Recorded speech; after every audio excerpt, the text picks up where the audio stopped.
नमस्कार, मैं रत्नाकर पवार और आज मेरे YouTube चैनल पे ये मेरा पहला हिंदी एपिसोड है जो मैं करने जा रहा हूँ। एक जाने माने और सीनियर क्राइम जर्नलिस्ट जिनकी पहचान थी मेरी नज़र में, लेकिन काफ़ी महीनों के बाद मुझे पता चला कि ये एक सोशल वर्कर भी है।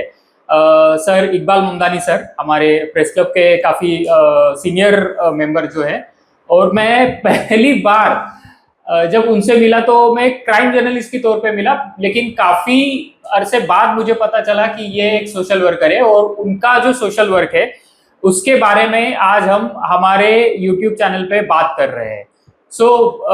एक और छोटी सी बात कह के मैं आगे चलना चाहता हूँ। मैं रेगुलर पॉडकास्ट नहीं करता हूँ।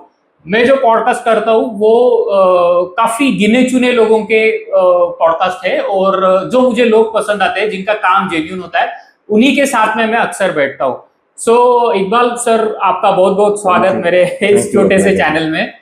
सर, जहाँ तक मैंने रिसर्च किया है कि आपका जो ममदानी ट्रस्ट है वो एजुकेशन और फूड डिस्ट्रीब्यूशन में था, फिर अचानक आपको ये जो क्रिमी ये हाँ क्रिमिनेशन और इस सब में लोगों को बरीड करने में जो लावारिस लाशें होती है उनका अंतिम संस्कार करने में आप कैसे मुड़ गए? धन्यवाद रत्नाकर जी। देखिए, सबसे पहले मैं आपको बता दूं कि हमारे जो आपने कहा एजुकेशन और फूड का, तो फूड का काम हमारा अभी भी चालू है। जो ट्रस्ट है उसके अंतर्गत आज भी तकरीबन 400 से ज़्यादा लोगों का डेली जो है वो 2 टाइम खाना जो है प्रोवाइड किया जाता है। और क्रिमेशन और डिस्पोजल का जिस तरीके से आपने कहा, ये शुरुआत हमारी होती है कोविड पेंडेमिक का जब दौर था पूरे देश के अंदर। कोविड जब शुरू आया, वो महामारी का दौर सिर्फ मुंबई नहीं, मुंबई के अलावा हमने देखा था कि पूरे देश में और पूरी दुनिया के अंदर इस तरह की चीज़ें हुई। उसके बाद में कोई हाथ नहीं लगा रहा था, तो हमारे कुछ दोस्तों ने सोचा क्यों ना मिलकर के हम इस काम की शुरुआत करें। वहाँ से इस काम को हमने शुरू किया, और कोविड पीरियड के अंदर सबसे पहले हमने मुस्लिम बॉडीज़ का काम करना शुरू किया। और मुस्लिम बॉडी के साथ में हमको काफ़ी चुनौतियाँ आने लगी। चुनौतियाँ हमारे साथ में जो थी वो ये थी कि प्राइवेट एम्बुलेंसेस जो है वो बंद हो चुकी थी, सरकारी एम्बुलेंसेस बहुत कम थी, और जिस तरीके से ट्रेडिशनल तरीके से आज हम अंतिम संस्कार करते हैं वो सारा बंद था। इलेक्ट्रिक या गैस चेम्बर्स पे ही हुआ करता था। अच्छा, और सभी शमशान में उस टाइम पे इतना अवेलेबल भी नहीं था। 2-2 मशीन हर शमशान में होती है, तो ऐसा करते थे वो लोग कि एक दिन में चलाते थे, एक रात में चलाते थे। दूसरा, गवर्नमेंट की गाइडलाइंस ये थी कि कोविड न फैले लोगों के अंदर, इसको ध्यान में रखते हुए वो क्या करते थे कि हॉस्पिटल्स के करीब भी जो शमशान थे या कब्रिस्तान थे वहीं पे ले जाने की आपको अनुमति थी, घर ले नहीं जा सकते थे आप। तो उन सारी चीज़ों को लेकर के जो लोकल एक शमशान होता था उस पर सारा लोड आ जाता था। तो इलेक्ट्रिक या गैस के अंदर जब आप बॉडी डालते हो तो तकरीबन 1.5 घंटा लगता है उसको पूरा क्रीमेट होने के अंदर, डिस्पोज होने के लिए। तो वो एक समस्या थी। अच्छा, मुस्लिम्स कब्रिस्तान जो है वो पूरे मुंबई शहर में काफ़ी है, तकरीबन 60 से ज़्यादा है। लेकिन आप समझो कोई मलाड़ का या बोरीवली का पेशेंट बॉम्बे में अगर वो एडमिट है तो वो बॉडी आप वहाँ नहीं ले जा सकते हो। वहाँ करीब में जो कब्रिस्तान 2-4 किलोमीटर में, उसी के अंदर आपको वो दफन विधि करनी होती थी। तो इन सारी ही चीज़ों को ध्यान में रखते हुए मामला सबसे बड़ा ये था कि एक ही कब्रिस्तान और चुनिंदा शमशान पे इस तरह की एक तरीके से प्रेशर आ गया था। तो प्रॉब्लम सबसे बड़ा ये आता था इन सारी चीज़ों को लेकर के कि जो शमशान में लाइन होती थी वो एक के बाद एक बढ़ जाती थी, क्योंकि शमशान का रेशियो जो है वो बड़ा था और कब्रिस्तान पॉपुलेशन के हिसाब से जो है वो रेशियो कम होता है। तो आप इसको समझिए एक तरीके से कि एक के पीछे एक एम्बुलेंसेस खड़ी हो जाती, तो सरकारी एम्बुलेंसेस जो है अगर खड़ी हो गई तो पीछे जो दूसरी बॉडी है हॉस्पिटल में उसको ले जाने वाला कोई रहता नहीं था। जैसे मैंने कहा कि प्राइवेट एम्बुलेंसेस बंद थी, तो वो एक बहुत बड़ी चुनौती थी जिसको हमारी टीम ने बाद में देखा और उस पर हमने आगे काम करना शुरू किया। ये जो काम है आपका, ये कोविड के दरमियान शुरू हुआ या कोविड से पहले आपने शुरू किया? नहीं, ये बिल्कुल कोविड की जो पहली बॉडी मुंबई के अंदर आई थी, एक टैक्सी ड्राइवर की, वो मुस्लिम था। गवर्नमेंट ने एक GR निकाला था कि जो भी डेथ होती है कोविड के अंदर तो उसका क्रिमेशन किया जाएगा, जिसको लेकर मुस्लिम समाज में काफ़ी आक्रोश था, क्रिश्चियन समाज में काफ़ी आक्रोश था, और हिंदू समाज का भी ऐसा एक तबका है जिसके अंदर आक्रोश था, क्योंकि उसके अंदर वो अग्नि नहीं देते, उसमें दफन करते हैं। तो सरकार को बताया गया कि दुनिया भर के अंदर जो कोविड है वहाँ दफनाया जाता है, तो गवर्नमेंट को अपनी गलती जो है वो रियलाइज हुई और वो जो जीआर था उसको चेंज किया गया। इस तरीके से आप ये कह सकते हैं कि इस काम की शुरुआत हुई।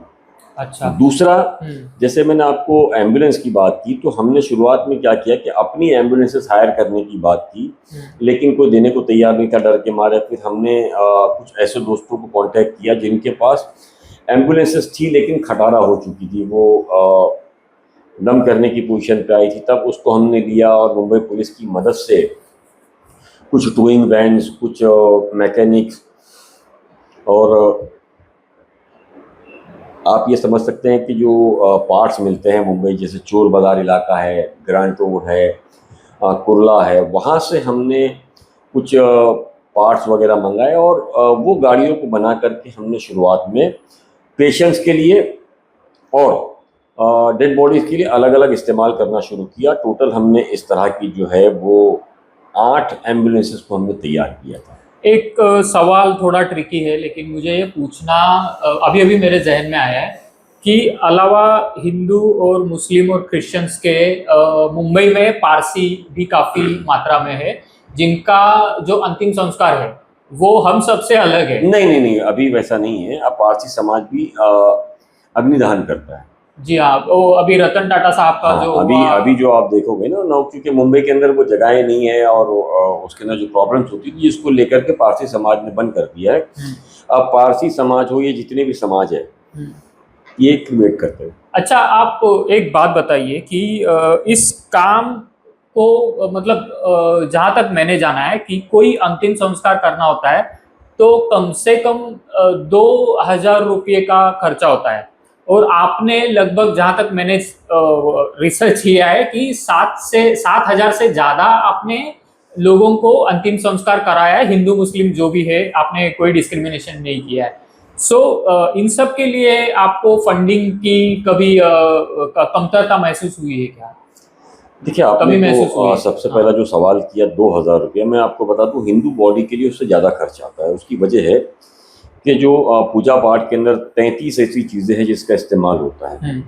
दूसरा, हम मुस्लिम बॉडी के अंदर हो या हर किसी में कफन लगता है, एम्बुलेंस लगती है, टीम लगती है, क्योंकि टीम की सैलरी लगती है, मेंटेनेंस लगता है, तो ये बजट बहुत बड़ा होता है। और रही फंडिंग की कमी, तो यस ऑब्वियसली लगती है। हम कुछ दोस्त मिल करके ये सारा चला रहे हैं और कई लोगों से मदद भी मांगते हैं कि अगर मदद कर सकते हैं हमारे ट्रस्ट को तो आप करिए। तो इन सारी चीज़ों को लेकर के हम उनसे गुजारिश भी करते हैं।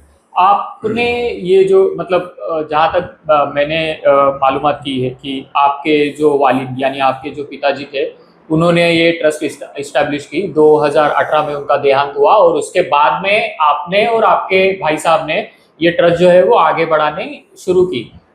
लेकिन देखिए, अगर हम कोई सोशल वर्क करते हैं, जबकि कोविड जैसे महामारी में लोग जो सोशल वर्क करने आते हैं उनके पास में खुद के पास में कुछ नहीं होता है, गवर्नमेंट के रिस्ट्रिक्शंस होते हैं, लोग हमसे मिलने के लिए डरते हैं। इन सब चीज़ों को देखते हुए आपने कभी कॉरपोरेट को अप्रोच किया कि आपको हमें मदद करनी चाहिए वगैरह, ऐसा कभी आपके ख्याल में आया?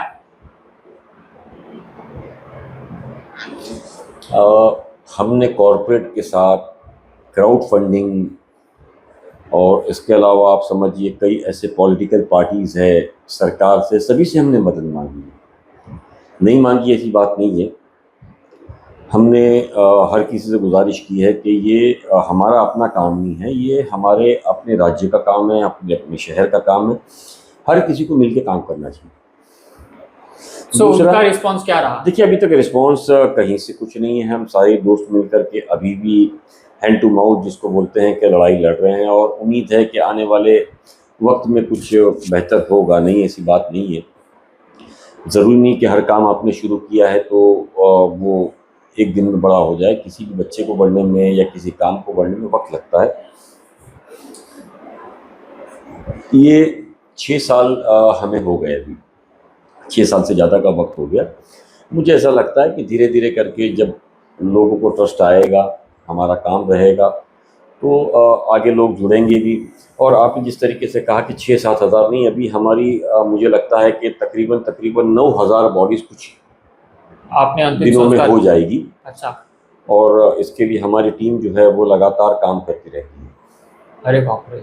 और आपको ऐसा नहीं लगता कि ये जो काम है जो आप कर रहे हैं, इसके लिए गवर्नमेंट के पास में कोई स्कीम होनी चाहिए या फिर कोई प्रोविजन होनी चाहिए? क्योंकि आप जैसे लोग इस काम को लेकर के कहाँ तक ये जाएंगे, आपके कुछ लिमिटेशंस होंगे, आपकी कोई और जिम्मेदारियां होगी।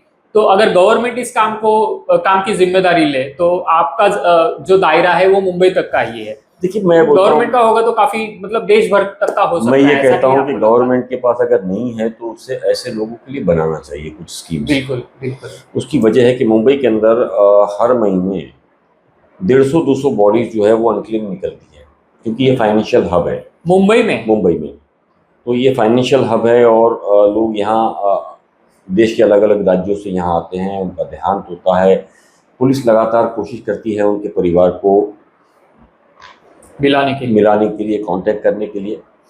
लेकिन जब उनको लगता है कि कोई मिल नहीं रहा है, तब जा कर के वो एक परिवार की तरह मुंबई पुलिस और हमारे पास आता है।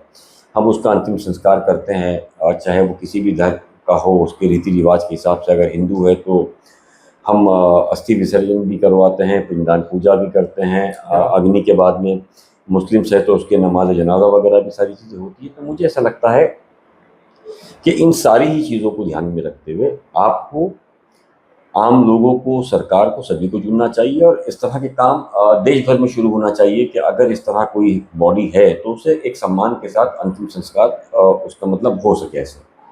आपकी टीम कितनी बड़ी है? ये मतलब आपका दायरा जो था वो मुंबई तक का है ऐसा आपने बताया, तो आपकी टीम कितनी बड़ी है इन सब कामों के लिए? अभी हमारे पास 12 लोगों की टीम है ओके। जो ये काम करती है। और मुंबई शहर छोटा नहीं है। आप ऐसे मानिए कि मुंबई कमिश्नर की अगर मैं बात करूं तो वो सीएसटी से लेकर मुलुंड तक पड़ता है, चर्चगेट से लेकर के दहिसर तक पड़ता है। लेकिन अगर हम रेलवे की बात करें तो वो सीएसटी से लेके कल्याण, डोंबिवली, नवी मुंबई तक आता है। जी बिल्कुल बिल्कुल। और अगर चर्चगेट से मैं बात करूं तो पालघर तक आता है। तो बहुत बड़ा एरिया। और हमारे पास ये दोनों ही कमिश्नर की परमिशन है। हम पुलिस के साथ सहयोग के साथ मिलकर के ये काम करते हैं और जाहिर सी बात है कि उनके सहयोग के बिना ये काम हो भी नहीं सकता है।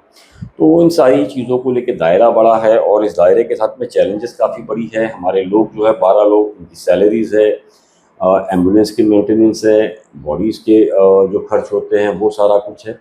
तो ये एक बड़ा बजट है और इस बड़े बजट को लेकर के लगातार हमारी टीम पिछले 6 साल से ज़्यादा वक्त में चल रही है। एक आम इंसान को आप मतलब क्या बताना चाहोगे कि अगर कोई आपसे जुड़ना चाहता है? मैं एक सामान्य आदमी हूँ, मैं काफी सामान्य व्यक्ति हूँ और मुझे आपके टीम में सहयोग देना है। देखिए, मैं तो मैं आपके मतलब इन सब चीजों के लिए आपके क्या माध्यम से मैं लोगों से ये अपील करूंगा कि जो वो हमारी मदद कर सकते हैं, आप हमारे स्कैनर पे, हमारे जीपे नंबर पे, हमारे बैंक अकाउंट्स पे, हमारी जो वेबसाइट है ममदानी हेल्थ एंड एजुकेशन ट्रस्ट.com, आप उस पर चले जाइए। हर जगह पर आपको ये सारी सुविधाएं मिलेगी। मैं आपसे भी गुजारिश करूंगा कि आप अपने शो के अंदर उस नंबर को फ्लैश करिए ताकि लोगों तक हम पहुंच सके। आप नंबर बताएंगे सर? मैं आपको बाकायदा दे दूंगा, आप स्क्रीन पे डाल सकते हैं उसको। जी बिल्कुल बिल्कुल। तो उन सारी चीज़ों को लेकर के आप कर सकते हैं। और सबसे बड़ा सवाल ये है कि ये ऐसा नहीं है कि ये लावारिस है या हमको लग रहा है गरीब है। ऐसे कई परिवार हमें बाद में भी मिले हैं जो काफ़ी बड़े हैं, पैसे वाले हैं। कुछ लोगों के वहाँ ऐसा होता है कि मेंटल स्टेटस ठीक नहीं है। कुछ के ऐसे होते हैं कि बच्चे जो है वो विदेश चले गए हैं। ऐसे भी परिवार हमको मिले हैं। कुछ वाकई में जेन्युइन बहुत गरीब होते हैं जिनके पास पैसे नहीं होते हैं, और कुछ ऐसे होते हैं कि जिनको ट्रैक करना मुश्किल हो जाता है। तो ऐसे अलग अलग केसेस अलग अलग समय पे हमारे पास आते रहते हैं। तो हर व्यक्ति को, हमारे अपने शहर के हो या अपने देश के हो, एक आखिरी विदाई जो है वो हर किसी मृतक की एक, मैं कहूँगा कि उसका राइट्स है। तो ये सरकार हो या आम लोग हो, थोड़ा सा आगे बढ़ कर के इसके अंदर सहयोग करना चाहिए। मेरा सवाल थोड़ा पेचीदा है, लेकिन ये मैं आपसे इसलिए पूछ रहा हूँ क्योंकि आपने एज अ क्राइम जर्नलिस्ट बहुत सारी चीज़ें देखी है जो काफ़ी फनी या फिर कुछ हद तक आउटस्कर्ट होती है। क्योंकि आप खुद क्राइम जर्नलिस्ट रहे, तो आपको अंडरवर्ल्ड या फिर जो काफ़ी ऐसे लोग होते हैं जो समाज में जिनको असामाजिक तत्व कहते हैं, उनको जब आपके काम के बारे में मालूम हुआ, तो उन्होंने कभी आपको सहयोग के लिए कोई हाथ बढ़ाया? नहीं, मैंने शुरुआत नहीं कहा, किसी ने सहयोग नहीं दिया। अरे बाप रे! हाँ। देखिए, तारीफ अलग है और काम के अंदर सहयोग अलग। नहीं, मैं बॉडीज के काम के अंदर मुझे नहीं लगता है। देखिए, कुछ हमारे मित्र है, ऐसी बात नहीं है कि मैं ये कहूँगा कि हम कर रहे हैं। मेरे कुछ अच्छे मित्र हैं, मेरे जानने वाले परिचित लोग हैं, वो सहयोग कर रहे हैं, जितना जिनसे बनता है वो करते हैं।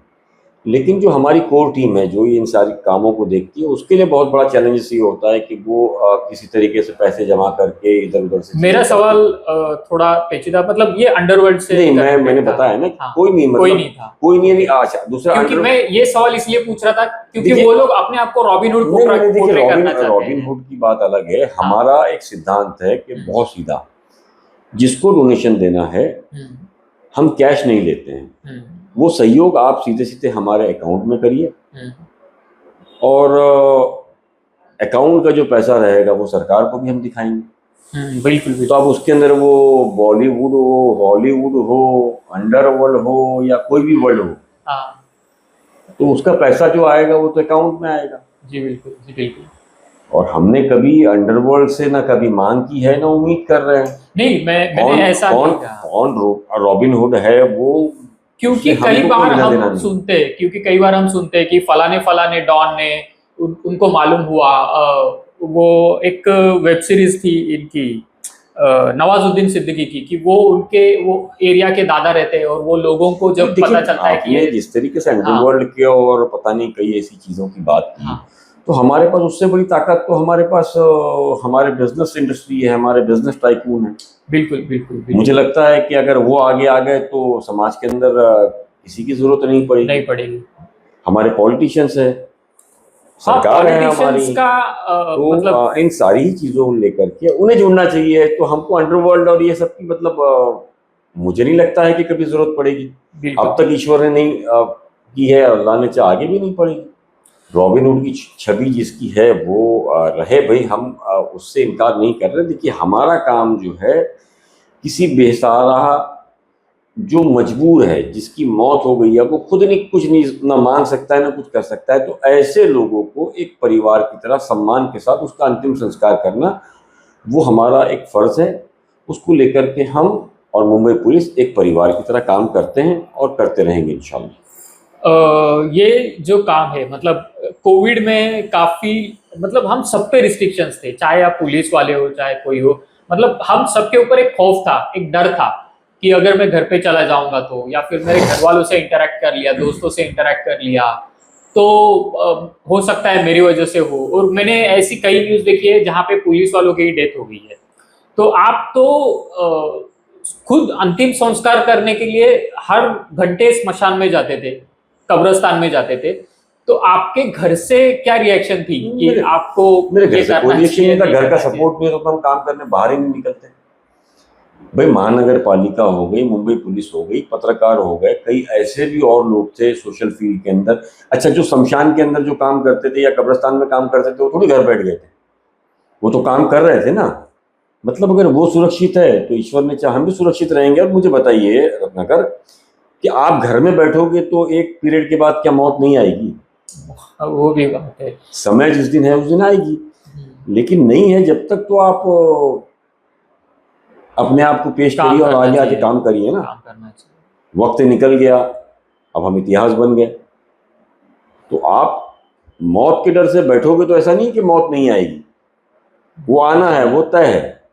मगर आपको डर नहीं लगा बिल्कुल भी कि मतलब मुझे जाना है, नहीं जाना है, मैं ये करूँगा तो हो सकता आप है? मतलब क्या समझ रहे हैं, कोई हम ऐसे फिल्म के हीरो है जो वो अकेले बॉर्डर पे जाके आवाज देंगे और देश जीत लेंगे? ये जो डर और भय तो भाई जाहिर सी बात है, हम भी आप ही की तरह हाड़ मास के इंसान हैं, डर तो हम रहेगा। फिर भी आपने हाँ देखिए, तो सिर्फ हमने नहीं ना, ऐसे कई लोग हैं, हाँ लाखों लोगों ने उस दौर में ऐसा काम किया है। आप एम्बुलेंस चलाने वाला हो, डॉक्टर हो, नर्सेस हो, वार्ड बॉय हो। फार्मास्यूटिकल हो, वार्ड बॉयज हो, ऐसे लोग भी काम कर रहे थे। तो जब वो कर रहे थे तो हम क्यों नहीं कर सकते हैं? ये जो आप काम कर रहे हैं लोगों के अंतिम संस्कार वाला, या फिर जो लावारिस लाशें होती है उनको आप अंतिम विदाई देते थे, ऐसा आप जैसा काम करने वाले मुंबई में और मुंबई के बाहर ऐसी कितनी संस्थाएं हैं जहां तक आप जानते हैं? देखिए, मुंबई के बाहर जरूर है, काफी लोग हैं। कुछ लोगों को तो सरकार ने जो है अवार्ड भी दिए हैं। जैसे एक शरीफ चाचा का नाम आता है, उनको पद्मश्री मिला है। अरे बाप रे। और महाराष्ट्र, मुंबई में भी लोग होंगे। लेकिन पहले किशोर भाटिया जो थे वो करते थे, लेकिन वो एक लिमिटेड एरिया तक करते थे। लेकिन अभी उनकी एज हो गई है, उन्होंने भी काफी काम किया है, वो भी बहुत सम्माननीय है। आपको भी गवर्नमेंट ने इस काम के लिए नवाजा है? नहीं, मुझे गवर्नमेंट की तरफ से नहीं, लेकिन हाँ, हमारी ट्रस्ट और हमारी टीम को कई अलग अलग संस्थानों की तरफ से अवार्ड ज़रूर मिले हैं, सम्मान दिया गया है। और मैं उन सबका शुक्रगुजार हूँ। देखिए, क्या होता है, वो सम्मान नहीं, वो सम्मान से बहुत ऊपर की चीज़ है। आपका हौसला है, आपकी हिम्मत है, आपको प्रेरणा देता है वो, कि आप जो काम कर रहे हैं वो समाज के लिए, उसे समाज जो है अपनी स्वीकृति दे रहा है, एक तरीके से एक सम्मान दे रहा है, एक इज्जतों से नवाज रहा है। तो ये बहुत बड़ी चीज़ है। ये सिर्फ ऐसा नहीं है कि हमारे काम को लेकर के, जो भी लोग अच्छा काम करते हैं, जो भी अच्छी फील्ड में काम करते हैं, मुझे लगता है कि इस तरह के लोगों को हमेशा इज्जत देनी चाहिए, उनका हौसला बढ़ाना चाहिए, ताकि इस तरह के काम को और लोग भी करते रहें। कई बार ऐसा होता है कि अगर मैं मुस्लिम हूँ तो मैं किसी गणपति के पंडाल में नहीं जाता हूँ, या फिर कहीं किसी पूजा में जाने के लिए मेरी दुआएं होती है, मेरी शुभकामनाएं होती है, लेकिन मैं वहाँ पे पार्टिसिपेट नहीं करता हूँ। तो आप स्मशान भूमि में जा रहे थे, तो कभी ऐसा हुआ है कि किसी मौलाना ने आपको बोला है कि ये जो आप कर रहे हैं नहीं, ऐसा नहीं, ऐसा कभी कुछ नहीं, नहीं कभी हुआ? नहीं। देखिए, ये सवाल इसलिए पूछ रहा हूँ क्योंकि 2014 के बाद में देश में एक अलग वही माहौल चीज़ बन आपको गया है। बता रहा हूँ। इस्लाम भी लोगों की मदद करने की अनुमति देता है, और अनुमति छोड़ दीजिए, इस्लाम ये बताता है कि मजलूमों की और जो वाकई में मोहताज है उनके लिए आगे आके मदद करिए। उसने नहीं कहा कि सिर्फ मुसलमानों की करिए, बिल्कुल बिल्कुल। उसने कहा जो है। अगर इंसाफ की बात करूं तो उसने कहा कि मुसलमान किसी का माल लूट रहा है और वो दोषी है, जिसका लूटा गया है वो किसी और मज़हब का है, तो भी जालिम मुसलमान ही गिना जाएगा। तो इस्लाम का कॉन्सेप्ट बहुत साफ है। ये इस्लाम का ही तो जो कॉन्सेप्ट है कि जिसने हमको ये कहा है कि आप जाकर के काम करिए, मदद करिए, तो हम उसको मानते हैं, तभी तो हम मदद कर रहे हैं। देखिए, हिंदू हो या मुस्लिम, हो सकता है कि किसी को मंदिर में जा कर के ऐसा हो कि भाई शरीयत मना कर रही है आपको पूजा पाठ से, तो वो बचना चाहता हो। कुछ ऐसे होंगे कि जो मस्जिद में जाने से बचते हैं। तो ये सारी चीज़ें अलग हैं। लेकिन ये जो काम है इंसानियत का, तो किसी भी मज़हब को आप देख लीजिए, पूरी दुनिया के मज़हब को देख लीजिए, किसी ने इंसान की मदद करने से या इंसानियत की मदद करने से मना किया है तो मुझे बताइए। बिल्कुल आपकी बात से मैं सहमत हूँ, क्योंकि वो कहीं मदद करने के लिए आपको मना नहीं किया गया है। और इंसान का सबसे बड़ा मज़हब, अगर उसको लगता है कि वो अपने मज़हब को फॉलो कर रहा है, तो उसका मज़हब ये बताता है कि बेसहारा, मजबूर, ज़रूरतमंद की हमेशा मदद के लिए आगे आए, उसकी मदद करिए और उसको काम करके दीजिए। मजहब नहीं सिखाता आपस में बैर रखना। यस, बिल्कुल। और सर, आपके टीम में लड़कियां भी है ऐसा मैंने हाँ, जाना है। यस है। सो उनका रोल क्या रहा? देखिए, कई बार क्या होता है, जैसे मुस्लिम्स के अंदर खास करके उनका रोल बहुत बड़ा इसलिए होता है, जो लेडीज़ बॉडीज़ आती है, मुसलमानों में जब बॉडीज़ आती है तो उसको गुस्ल दिया जाता है, मतलब उसको नहलाया जाता है। तो लेडीज़ बॉडीज़ को किसी भी गैर महरम यानी गैर आदमी को देखने की परमिशन नहीं है, पर्दा है इस्लाम में। तो वो बॉडीज हम देख नहीं सकते हैं, लेकिन चूंकि हमारी मजबूरी है हम वो बॉडीज पिक करते हैं। तो वो जो अंतिम क्रिया होती है उसके अंदर का हमारी कुछ महिला टीम मेंबर्स है जो वो सारी चीज़ें करती है। उसके बाद उनको कफन दफन करती है और उसको कुछ महिलाएं कब्रिस्तान में जाती है। कब्रिस्तान से बाहर जो हिस्सा एक रहता है जहाँ वो गुसल खाना बोला जाता है जिसे, जिसके अंदर उसको नहला धुलाने के बाद में कफन वगैरह पहनाना, ये सारी चीजें कब्रिस्तान के अंदर होती है। ठीक है। तो उसके लिए एक सेक्शन अलग रखा गया, तो वहां तक वो महिलाओं को परमिशन है। वो लेडीज अगर बॉडीज है तो वो उसका काम करती है।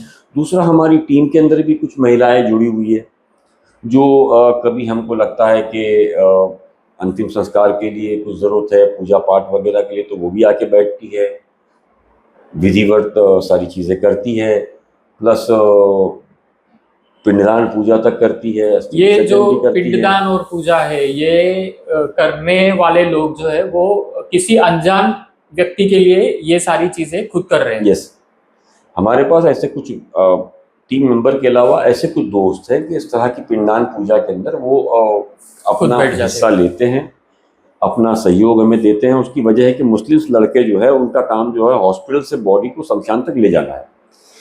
शमशान के अंदर जो हमारे पास टीम है वो हिंदू मज़हब के लिए हिंदू लड़कों की है, मुस्लिम्स के लिए मुस्लिम लड़कों की टीम है।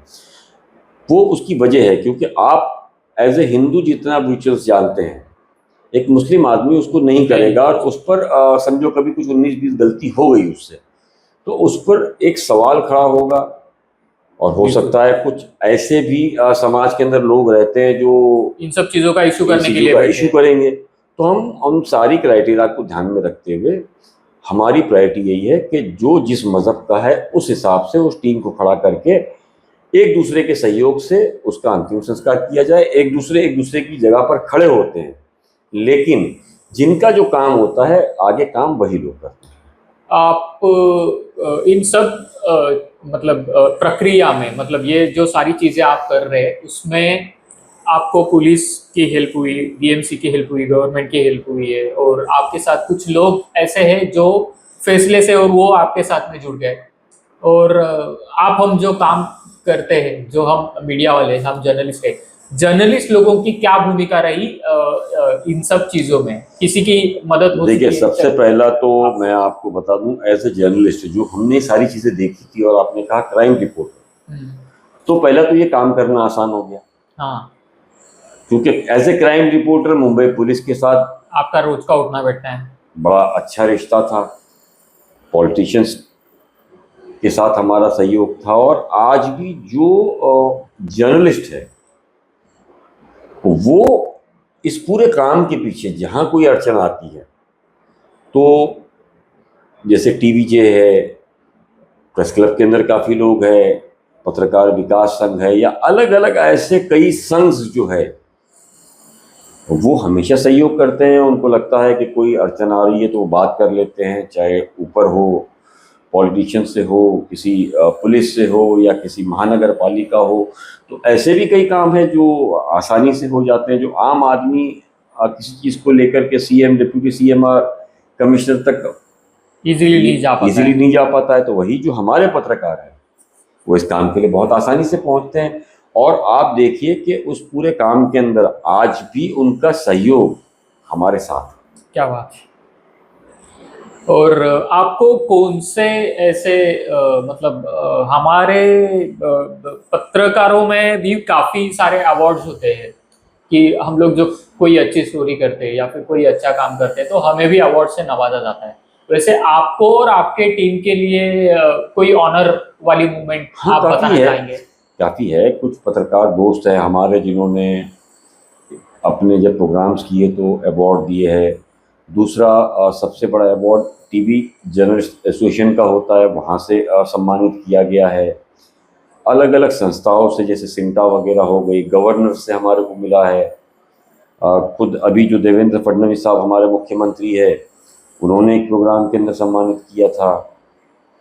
तो ऐसे कई फिल्मी हस्ती से लेकर ऐसे कई समाज के अलग अलग प्रतिष्ठित लोग हैं, उन्होंने हमारी टीम को सम्मानित किया है। ये काम काफ़ी पेचीदा और काफी, मतलब मैं कहूँगा कि सोचने वाला है। मैं थोड़ा डरने वाला भी कह सकता हूँ, लेकिन सोचने वाला काफी ज्यादा ये होगा, क्योंकि हर बार तुम्हें ऐसी जगह जाना है जहाँ लोग जाने से बचना चाहते हैं। तो ये करने के लिए आपने टीम कैसे जुटाई? ये काम मुझे आसान नहीं लगता है, इसलिए आपने मैं कहा ना हाँ कि लोग जाने से डरते हैं, लेकिन जाना तो ही ना। जाना तो है। तो हमने बस यही माइंडसेट बनाया लोगों का हमारा, और कि जब कैसे? जाना है ना हाँ तो उससे पहले तैयारी करो। देखिए, हम जब एज ए गेस्ट कहीं जाते हैं तो हमारे लोग आगे नहीं भेजते हैं कि भाई वो जाकर के प्रिपरेशन करे। तो हमने टीम को वही समझाया कि भाई ईश्वर के पास जाना है ना, तो पहले जो लोग आपके आगे गए हैं, आपके सम्मान के लिए वहाँ खड़े होंगे, आप उसको पूरे सम्मान के साथ, पूरे रीति रिवाजों के साथ उनका अंतिम संस्कार करिए।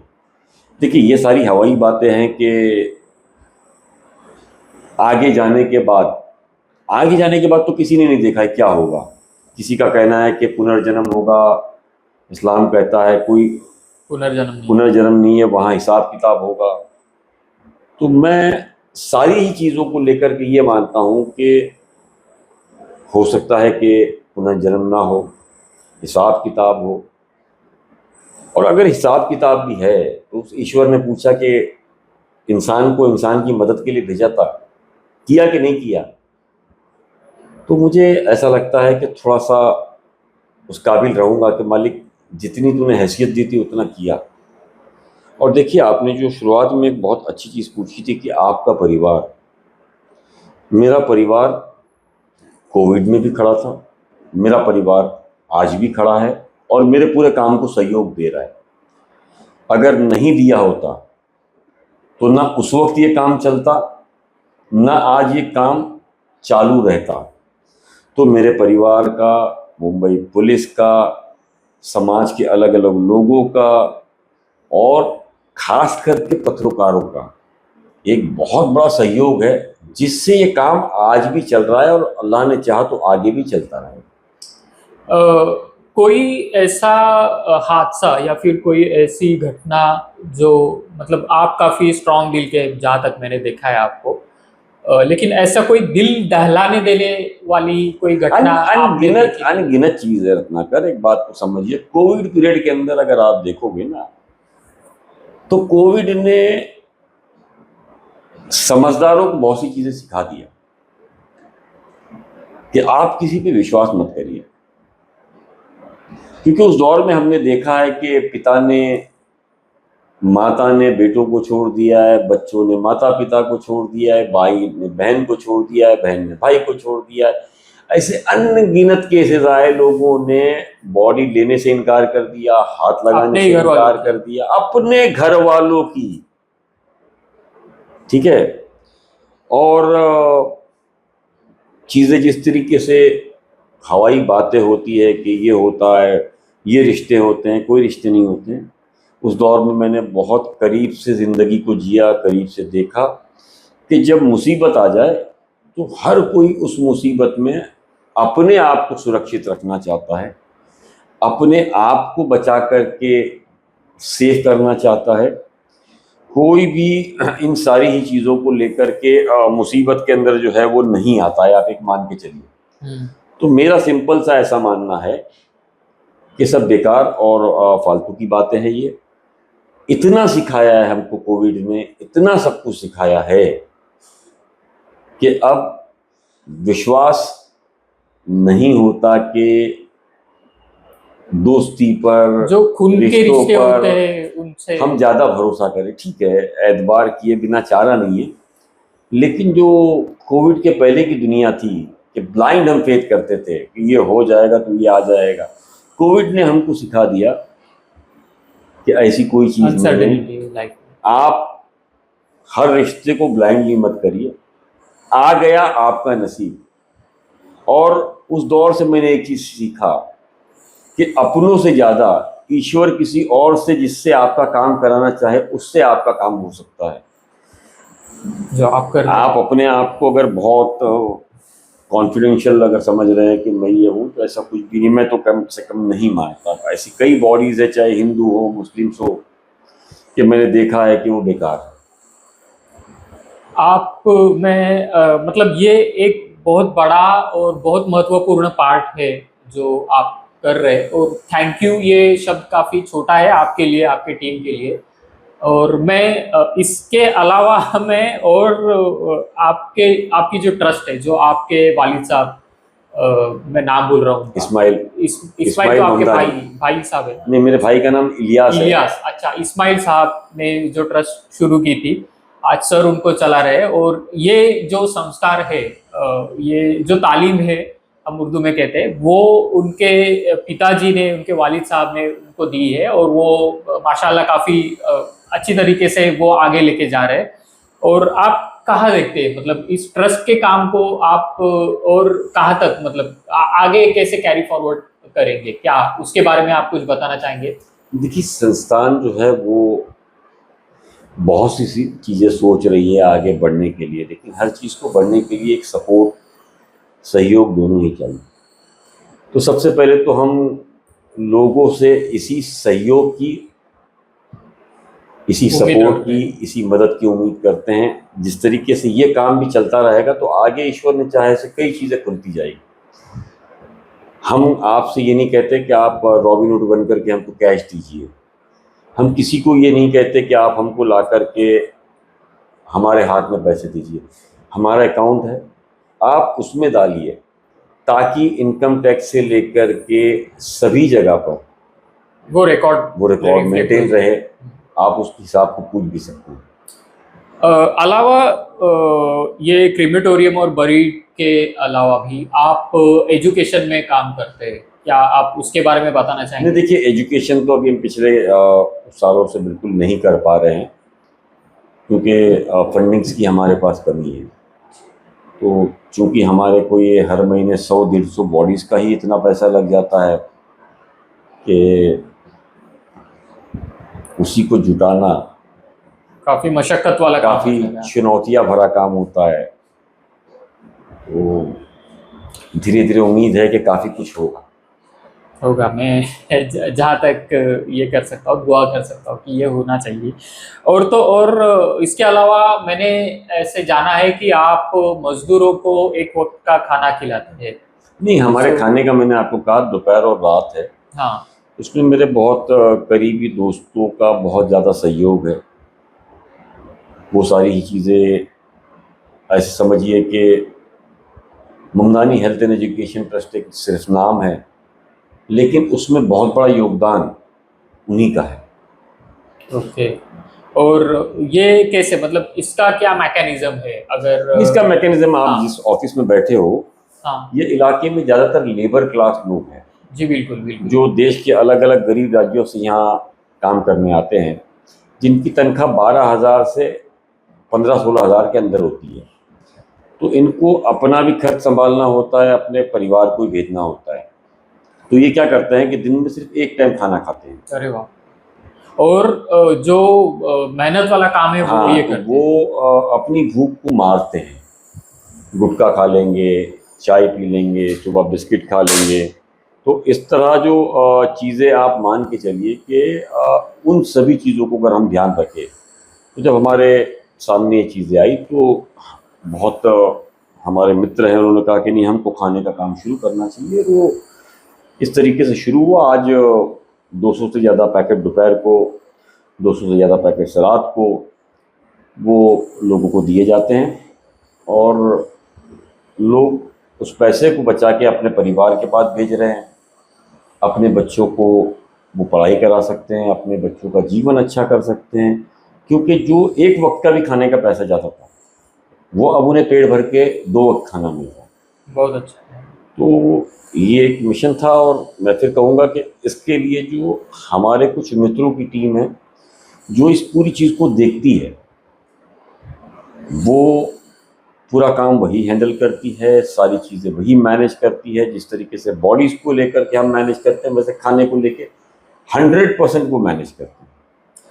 आपने मतलब अभी आपके पिताजी का जिक्र आया, वैसे आपके भाई का नाम आपने बताया कि इलियास ममदानी, उनका इन सब चीज़ों में क्या रोल है अभी, मतलब आपके देखिए, trust हमारे में? पिताजी के बाद अब जो भाई है हमारा, जाहिर सी बात है हम साथ ही है, सारा ये जो काम चलता है तो वो भी हमारे साथ जुड़ा हुआ है, वो भी सहयोग उसका रहता है, क्योंकि ये अकेले आदमी का काम तो है ही नहीं।